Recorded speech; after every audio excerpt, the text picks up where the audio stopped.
Hello to all YouTubers and welcome back to another update of this 90-gallon build process. And today is day number 36 of this 90-gallon system. Now, there's been so many changes in the past 2.5 weeks that I haven't been able to upload to you guys. And we're going to take a closer look here. But these updates will be uploaded to YouTube once I get the laptop replaced. There is some problems with the laptop. The screen has a malfunction or something, so it loses its brilliance, and to the point that you can't even see what's going on in the computer. Also, that computer itself was in a fire. You know, I'm actually a lot lucky to be alive today. Because I went through a horrible fire in my old apartment, and I talked about that in one of my older videos. But here's the 90-gallon system, day number 36. Lots of changes, really looking like a small piece of nature. I'm really liking, you know, the aquascape and how it turned on, how it turned out, and we're gonna get closer here to get a look at some of these corals. Now, this is just gonna be a quick video, guys. I'm gonna try to upload this video at my friend's house and you know, render the video, and so you guys can get a quick glimpse of what day number 36 looks like. Now, before I start, I'm gonna get closer here. Here is the 90-gallon system. Now you can see that it is a lot more blue. You can still see the shimmering effect going on, you know, the rays of the strong metal halides coming down into the system, and you can definitely see that it's a lot more blue. Now, the reason for that was because a friend of mine's actually got me these 14K Phoenix metal halide bulbs. These bulbs are awesome. I mean, I have a video update on that. We're gonna do, I have to release the other videos. The cleanup crew is actually here, guys. It's been here. The cleanup crew has been on the 30-gallon nano system. We're gonna take a walk over to the 30-gallon nano system and do an update on that, you know, within the next couple of videos. But the cleanup crew has not been added to the system yet, and that's because there's really not much nutrients going on in the system. I mean, the system has stabilized. And the last video that I did, I actually illustrated that there were two pieces of corals that were added to the system, and those were this Montipora here. And I'm going to show you something that has happened to these corals, and this one here. Now you can see some bleaching going on, and this is why I mentioned this in the video, the last video that I released. Do not attempt to add SPSs on the 21st day of use, you know, setting up a marine aquarium. Like I said, I mentioned it clearly. You know, it takes a lot to really get to know the chemistry of seawater. I baby the system so much, guys, that I was actually able to do it, and even still on the 21st day, you know, some of the corals were actually starting to bleach out. And you can see it in this bushy acropora here, and you can also see it in the red Monty. You will see that there are some bleach spots here in the center. Some of this white debris is actually sitting on top of it, so it's only bleached in this little section here. But you know, this is day number 36, and all of these corals have been added for about a week now. And I suspect that because the water quality is so perfect and up to par, you know, the bushy acropora here is likely to recover. Now, like I said, lots of changes here. Change of bulbs. The Miracle Mud was added to the system. Awesome, expensive, but extremely awesome substrate. I mean, seriously, guys, adding the Miracle Mud to the system really does a lot for your system. Not only will the corals be healthier, but there's a lot more food being produced 24/7 when lighted with a refugium 24 hours a day. You can see that there is 4 inches of deep sand bed here, and some rubber rock, which will probably not remain, but some of it will, for the purpose of mysis shrimp and stuff like that. Everything is doing absolutely awesome. Everything is working as it should. Now, the 30-gallon nano system is going to be broken down and rebuilt up to a larger system. Now, I'm not sure if I'm going to go with a 40-gallon breeder or a 65-gallon tank, you know, because I really want to have 2 reefs. And having 2 reefs in your home is extremely beneficial, because look how fast I can actually set up this 90-gallon system and put wall-to-wall corals with it. Now, we're going to go around to each and every one of these corals, and we're going to talk about them, including this one here, because I actually got a couple of questions. We're going to start out with the elegance coral here. Now, for those of you who have been following my videos, definitely you guys should know that I had a serious problem with this coral, and I actually had to treat it with some iodine, but you can see how beautiful it is doing here. It is actually opening up extremely well. Also, there is an Asterina star here. You can see this little white star. Gotten a couple of comments here and there, people stating that this is actually not a beneficial critter to have in your system. I'm here to tell you that that's not true. For those of you who watched one of my previous videos where I posted the link below for live rock hitchhikers, you will actually see that it depends on the species that you have.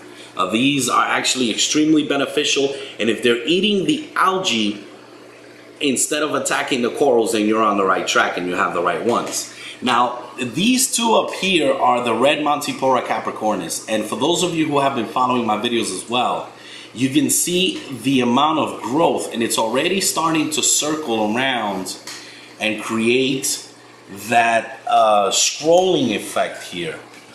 Let's actually zoom out here so you can see what's going on both of these pieces. And for those of you who remember, I got these pieces about 8 months ago maximum, and they broke off, and now they have become 2 huge pieces here.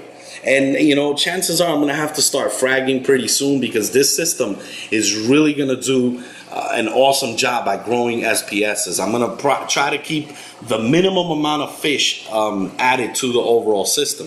Now, here's the red sponge. It's a little dusty. You can see some white dust, and that's because I was messing around with the system, and the water is actually starting to clear up. But you can see him here with his spores are open, filtering the water, which is what these sponges do. Now, here below is, of course, one of my favorite pieces, and that is the blue sponge here with Porites coral down below. I don't know if you can see some fluorescent green growing out of it. Next to it here is the branching hammer here. It's been doing awesome. Now, you can see that there's some growth here. Now, the majority of these corals here have been kept in my 30-gallon nano system for 8 months. During that time, with the use of Miracle Mud, the correct lighting and everything of the sort, you can see that we're going to take a closer look here. There are some branches that are sticking out of it, which is, you know, creating more heads. And you can see right in the middle here, I don't know if I'm going to be able to capture that very well, but I hope you can see it by me approaching the camera like this. But there are 2-3 little polyps sticking out the middle of the base here, as well as one down below here. I don't know if you guys can see it. I hope you can. But the system is doing absolutely awesome. Here is a staghorn coral. Now, this one in particular, when I first got it, it was brown. Now it's actually giving off a blue look with the metal halides, and the little polyps are displaying like an orange coral-like color. You know, this camera is really not that great when it comes to zooming in. Let's see if I can capture this well for you guys. But you know, of course, even with messing around with the white balance on this camera, I'm still not getting the colors as you see them in real life. But here is a stylophora. Awesome coral to have. And this one is actually the orange one with green, polyps. But in the 30-gallon nano system lighted by the T5s, I never really saw the orange. And I'm actually really looking at it now on the branches and the such. Now, there's some hair algae growing in the system. And that's perfectly normal considering that this is only a system that's about a month old. And you can see the hair algae up here. And once I introduce the cleanup crew, which I'm actually studying and looking at in the 30-gallon nano system to ensure that I don't introduce any more nuisance algae than is already in the system. Very important. I'm going to be adding the cleanup crew and that video will be released. Now here's the yellow scroll coral. I've positioned him so that he can be actually sticking out all the way in the middle of the tank, via the use of this aquascape here. The potato coral, the Christmas tree rock is doing awesome. This one here, of course, is bleaching a little bit, the bushy acropora. You can see the green Brett's purple rim mantipora capricornis. Awesome coral, really vibrant type of green. Seriously, guys, in person. Below it, in between the hammer coral and the Montipora, you can see some red strands of cyanobacteria. Cyanobacteria was present in the system, and you can slightly see maybe a little bit left on the sand. And that was due to the older bulbs that I had. The 150 watt 10,000 Ks. Ever since I replaced the metal halides, and you can see here that the white tip of these red strands of cyano is actually turning white. A lot of it has been disappearing over the past couple of days. Here's the blastomosa. Here is the pom-pom zinnias down here. You can see some red mushrooms and some orange mushrooms here. Here's the gold torch coral. Doing awesome. You can see here the Recordias and my toadstool. And here, of course, is my rose bubble tip anemone with Nike and Peace. So I've sort of moved everything over to this side. I'm really hoping that the anemone stays in this corner because the tank is just going to look absolutely awesome. If that anemone stays there and opens up really well. I have to be watching it closely. If I'm not here, someone else is always watching this anemone because it is rather close to the power head. But the system is just absolutely doing awesome. I'm going to take a closer, not a closer look, but a look from far away so you can see how it looks. Awesome bulbs, 14,000 K. Sorry guys for not releasing a video. I do have to replace my laptop. Once I do, definitely going to post so many more educational videos, including the differences between 10,000 K, 14K. We're going to do so many videos, guys. Please comment, rate, and subscribe. Definitely rate my videos, guys. This is NewYorkSteelo. Hope you've enjoyed the video. Peace.